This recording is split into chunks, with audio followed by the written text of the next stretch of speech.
What if some of the things you've been doing for your health were never about health at all? How did certain foods, habits, and labels become automatically good without anyone asking for whom or in what context? Have you noticed how the word healthy often feels more like a marketing promise than a question worth examining?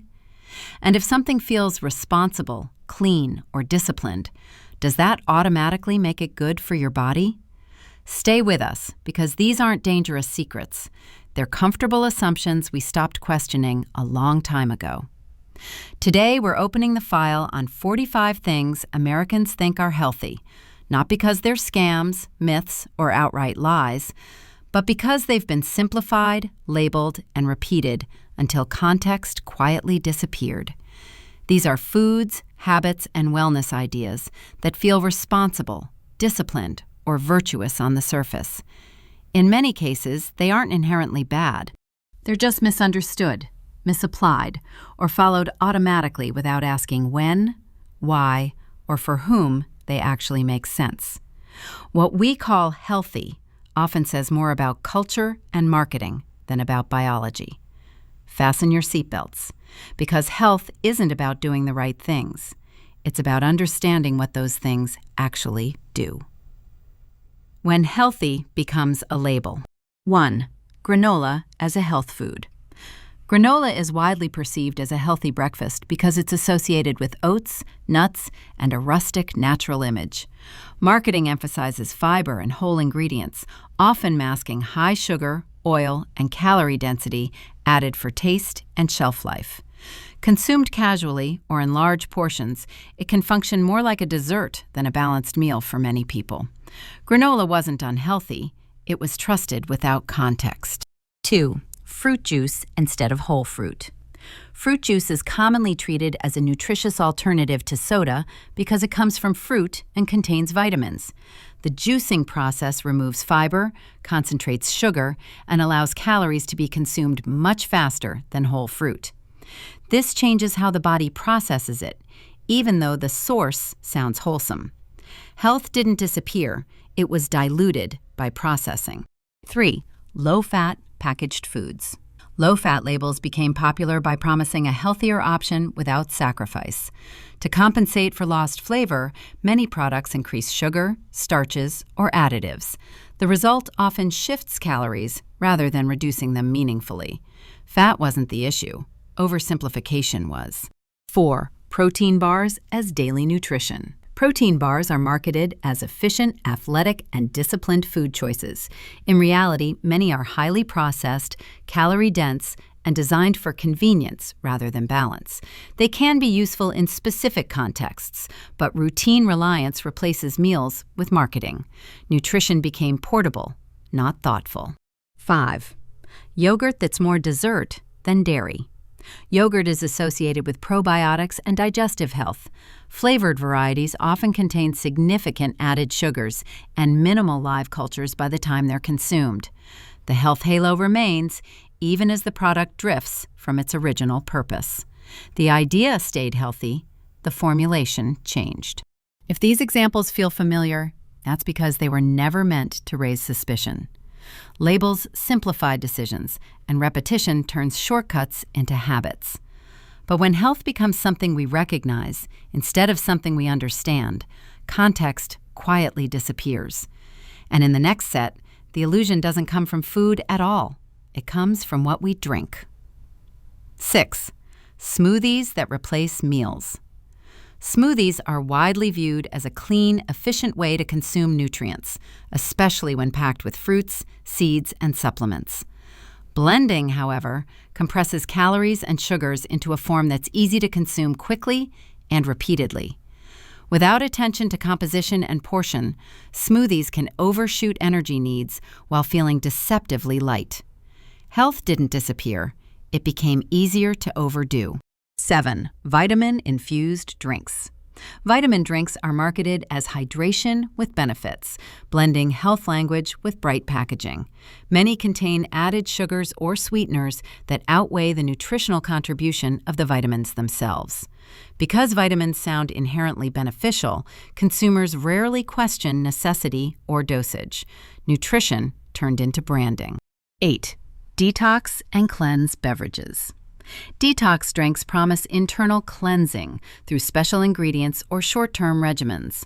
The body already has systems designed to process and eliminate waste, making many detox claims symbolic rather than functional.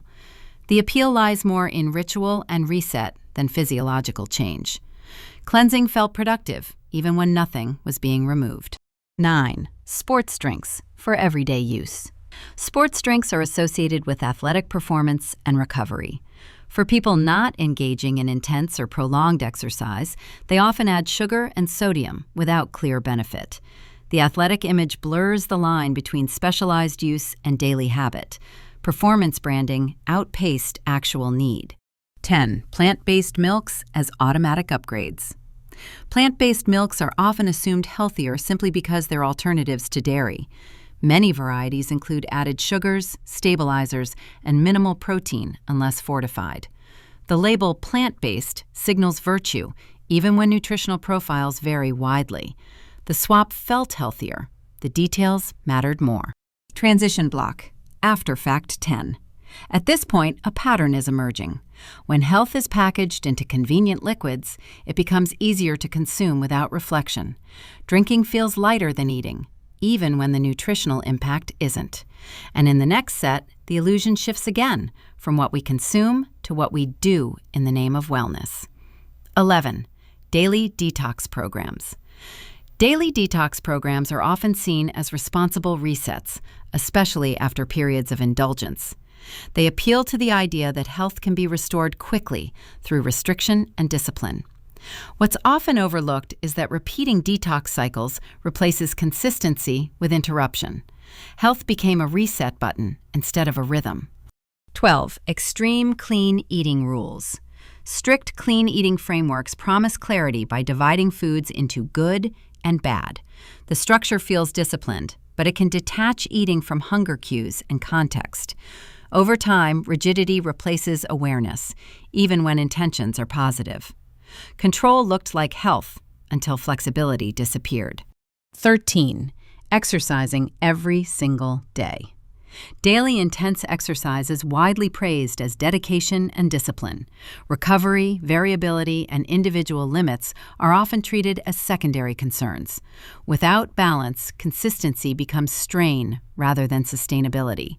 Effort stayed visible. Adaptation did not. 14. Turning wellness into identity. Yoga, mindfulness, and fitness practices are increasingly treated as identities rather than tools. When health becomes performative, visibility can replace effectiveness.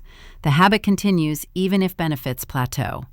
Wellness shifted from support to self-definition. 15. Constant self-optimization.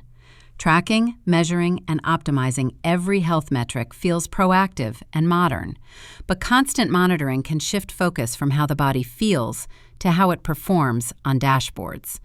Health becomes a project that never finishes, improvement turned into surveillance.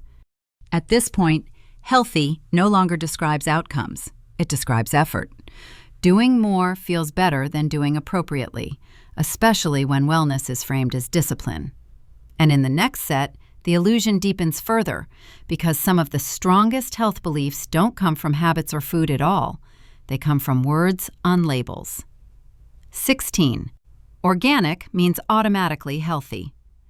The organic label is widely interpreted as a shortcut to better health, suggesting purity and safety without further thought. While organic standards address how food is produced, they don't automatically change sugar content, calorie density, or portion size. Consumers often relax scrutiny once the label appears, assuming nutritional virtue has already been verified. Organic described the process, not the outcome. 17. Gluten-free for everyone.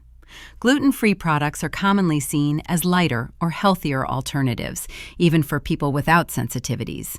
Many substitutes rely on refined starches and added sugars to replicate texture and taste. The health halo persists, despite minimal nutritional advantage for most consumers. Free from one thing didn't mean better overall. 18. Natural as a guarantee. The word natural signals safety and simplicity, even though it lacks a strict, universal definition. It appears on products ranging from snacks to supplements, often without meaningful nutritional distinction. Because the term feels reassuring, it discourages deeper evaluation. Natural became a feeling, not a metric. 19. Low-calorie equals healthy. Low-calorie foods are often chosen automatically when health is the goal. The focus on numbers can overshadow satiety, nutrient density, and overall balance. Some low-calorie options encourage overconsumption or frequent snacking. Less wasn't always more. It was just less visible. 20. Fortified foods as nutrition solutions. Foods fortified with vitamins and minerals are marketed as easy fixes for nutritional gaps. While fortification can help in specific contexts, it often masks highly processed bases. Added nutrients create reassurance without addressing overall food quality. Nutrition was added, but complexity remained. By now, healthy has shifted from how something functions to how it's described. Words, numbers, and labels do the work of decision-making, even when they leave out context. And in the next set, the illusion becomes even quieter, because some health beliefs aren't sold on packages at all. They're absorbed through culture and repetition. 21. Positive thinking fixes stress. Positive thinking is often promoted as a healthy response to stress, implying that mindset alone can neutralize physiological strain. The belief feels empowering because it frames health as a choice rather than a condition. What's often ignored is that stress operates on hormonal and neurological levels that optimism alone doesn't override. Thinking better didn't remove stress, it reframed how it was talked about. 22. Hustle culture as a health signal. Constant busyness is frequently treated as evidence of discipline, ambition, and even mental strength. Long hours and skipped rest are normalized when productivity is framed as virtue. Over time, the body absorbs costs that culture labels as dedication. Work ethic looked healthy, recovery stayed invisible. 23. Self-care as consumption. Self-care has increasingly been defined through products, services, and indulgent routines. The framing suggests relief comes from acquisition rather than adjustment. Short-term comfort substitutes for long-term support. Care was purchased, not practiced. 24. Avoiding all stress. Stress avoidance is often framed as a health goal, treating all stress as harmful. In reality, some stress supports adaptation, resilience, and learning. When avoidance becomes default, tolerance quietly shrinks. Relief felt healthy, capacity didn't grow. 25. Motivation as a health strategy. Motivation is commonly treated as the key driver of healthy behavior. When motivation fades, habits collapse, creating cycles of guilt and restart. Systems matter more than inspiration, but they're less visible. Energy was chased instead of structure. At this point, healthy has drifted far from the body itself. It lives in language, identity, and cultural stories about effort and virtue. And in the next set, the illusion becomes even subtler, because some of the most trusted health beliefs don't come from ads or trends, but from habits passed down and rarely questioned. 26. Drinking milk as an adult health default. Milk is commonly associated with strength, bone health, and proper nutrition, largely due to long-standing cultural messaging. For many adults, however, digestion, tolerance, and actual nutritional needs change over time. The habit often persists out of familiarity rather than reassessment. Health continued by tradition, not reevaluation. 27. Breakfast as a non-negotiable rule. Breakfast is the most important meal of the day, has been repeated so often it feels unquestionable. The phrase simplifies complex metabolic differences into a universal rule. Eating early becomes a moral decision rather than a contextual one. Timing felt healthy. Appropriateness mattered more. 28. Multivitamins as nutritional insurance. Daily multivitamins are treated as safety nets that compensate for imperfect diets. The ritual feels responsible, even when nutritional gaps vary widely between individuals. Supplements substitute reassurance for assessment. Coverage was assumed, not confirmed. 29. Avoiding all fats. Low-fat messaging taught generations to treat fat as inherently unhealthy. This belief persisted even as understanding of dietary fats evolved. Fear lingered longer than evidence. Reduction replaced discernment. 30. Constant hydration reminders. Drinking water is universally associated with health, leading to constant reminders to hydrate. The habit is often detached from thirst, activity level, or environment. Water becomes another metric to optimize rather than a signal to listen to. Hydration stayed visible, context faded. By now, many of these healthy behaviors look less like informed choices and more like inherited scripts. They persist not because they're wrong, but because they're rarely revisited. And in the final stretch, the most misleading beliefs aren't about food or habits at all. They're about equating discomfort with damage. 31. Avoiding all physical discomfort. Many people equate health with constant comfort, assuming that any physical discomfort signals harm. This belief encourages avoidance of effort, strain, or temporary unease, even when adaptation requires it. Discomfort becomes something to eliminate rather than interpret. Feeling good replaced getting stronger. 32. Treating painkillers as a wellness tool. Over-the-counter pain relief is often framed as responsible self-care, especially for minor aches. The convenience masks how easily discomfort is muted instead of understood. Relief arrives quickly while causes remain unexamined. Comfort was restored. Information was lost. 33. Stretching as a cure-all. Stretching is widely believed to prevent injury and solve most physical stiffness issues. The practice feels universally beneficial, regardless of timing, method, or individual context. When results don't match expectations, the habit persists anyway. The routine felt healthy. The mechanism stayed vague. 34. Rest as doing nothing. Rest is often framed as total inactivity, separate from productivity or progress. This creates a false binary between effort and recovery. Active recovery, variation, and pacing receive less attention than complete stops. Rest existed, but it wasn't integrated. 35. Fear of breaking routine. Once a habit is labeled healthy, breaking it feels irresponsible. People continue routines even when circumstances change, out of fear of regression. Health becomes rigidity instead of responsiveness. Consistency replaced awareness. At this point, healthy has become something to protect rather than question. Discomfort is treated as danger, and routines are defended even when they stop fitting.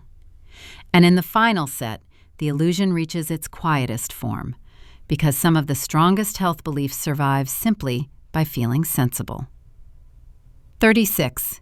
If it feels clean, it must be healthy. Many foods, habits, and environments are assumed healthy simply because they feel clean, light, or orderly.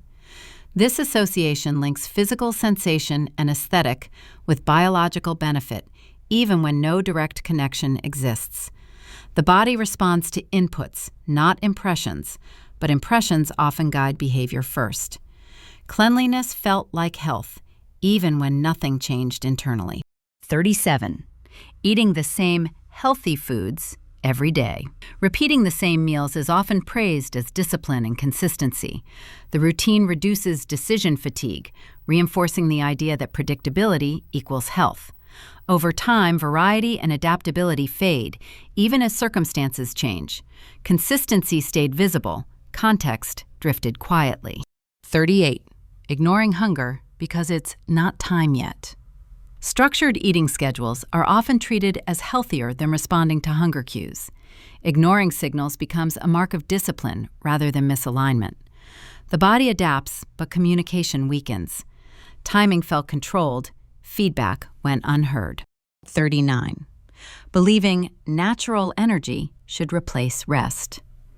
Caffeine alternatives, supplements, and natural boosters are often used to push through fatigue.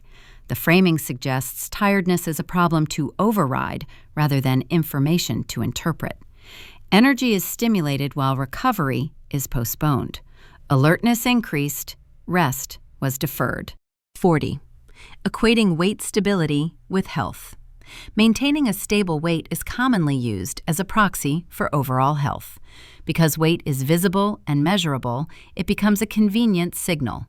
Other dimensions quietly recede into the background. The number stayed reassuring, the picture stayed incomplete. At this point, most of these beliefs don't sound extreme or dangerous. They sound reasonable. That's exactly why they persist. When something feels like common sense, it rarely gets re-examined. And in the final stretch, the last assumptions survive not because they're correct, but because they're comforting. 41. Doing what worked before without rechecking. Many health habits persist simply because they once felt effective at an earlier stage of life.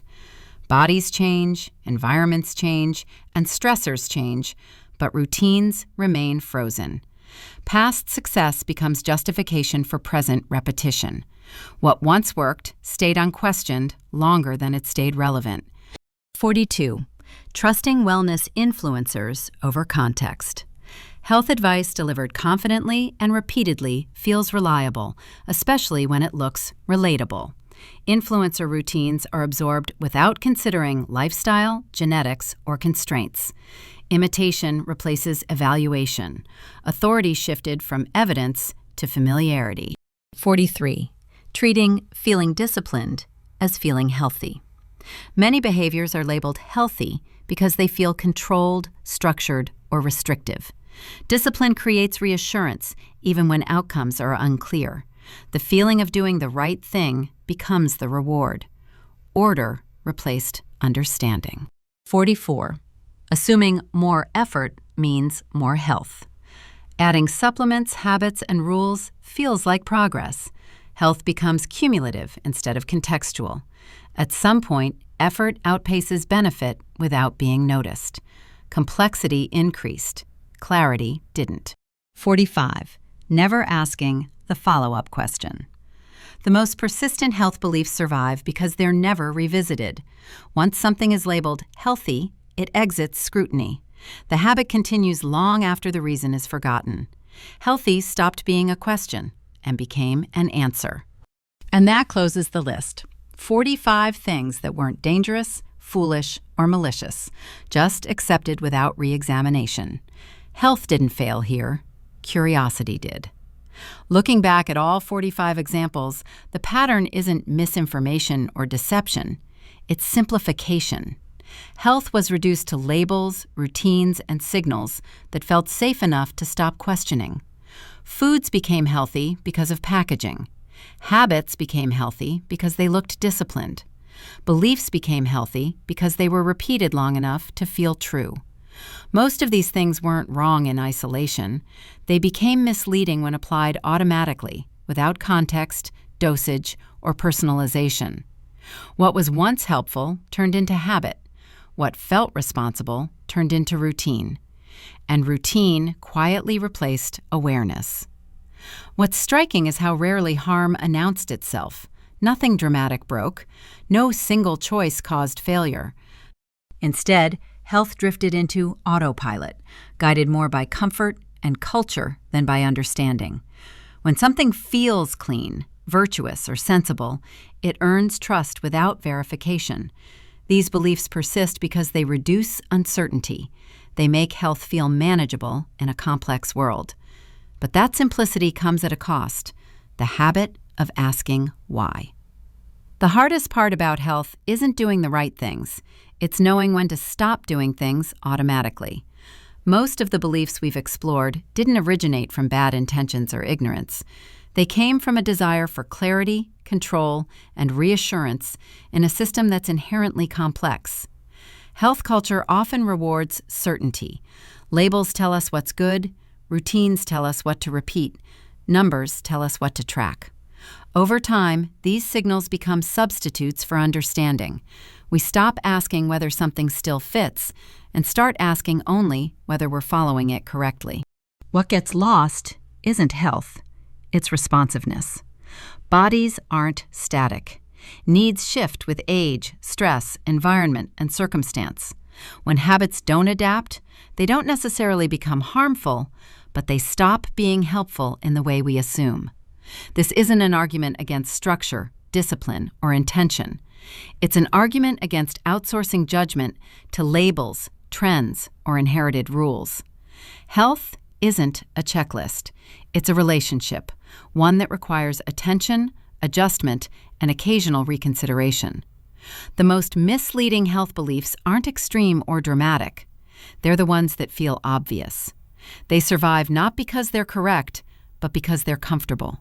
And comfort has a way of ending conversations early. This has been the Absurdist Files, where healthy isn't a badge. Context matters more than labels, and the most important habit of all isn't what you eat or do. It's remembering to ask why you're doing it in the first place.